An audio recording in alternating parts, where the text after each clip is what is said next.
నమస్తే సార్, నా పేరు మామిడి నాగలక్ష్మి, మా భర్త పేరు మామిడి యాదగిరి. మేము టీఆర్ఎస్ అభ్యర్థిగా నామినేషన్ సర్పంచ్ అభ్యర్థిగా ఎల్లమ్మగూడెం గ్రామ పంచాయతీలో వేయాలని నిర్ణయం తీసుకున్నాము. నా భర్త స్నానానికి నీళ్లు పెట్టమని చెప్పేసి కారు మాట్లాడతా కిరాయికి అని చెప్పేసి వెళ్దామని రెడీ అన్న టైంలో బయటకు వెళ్ళాడు సార్. తర్వాత 10 నిమిషాల తర్వాత ఫోన్ చేస్తే స్విచ్ ఆఫ్ వచ్చింది. నాకు తెలిసింది ఏంటంటే కిడ్నాప్ కాబడ్డాడని నా భర్త అర్థమైంది సార్. నేను 9-10:30 దాకా ఒక్కదాన్నే భయపడుకుంటూ ఉన్నాను సార్.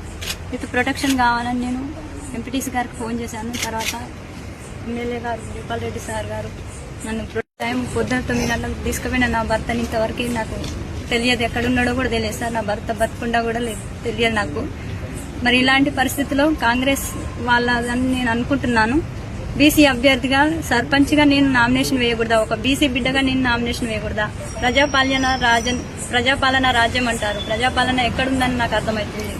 ఈ స్వతంత్ర భారతదేశంలో ఒక స్త్రీగా నేను ఏం ముందుకు పోగలను? ఇట్లా నా భర్తని కిడ్నాప్ చేస్తే నేను ఒక్కదాన్ని బయటకు వెళ్ళలేనని ఆ భర్తను కిడ్నాప్ చేయడం ఏంది? నాకు ఇలాంటి ముందు ఇంకే సమస్యలు ఏమి ఎదురైతాయో నాకు చాలా భయంగా ఉంది.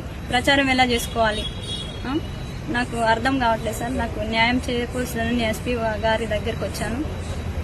నాకు సెక్యూరిటీ కల్పించాలి సార్. నాకు ప్రాణహాని భయం ఉంది.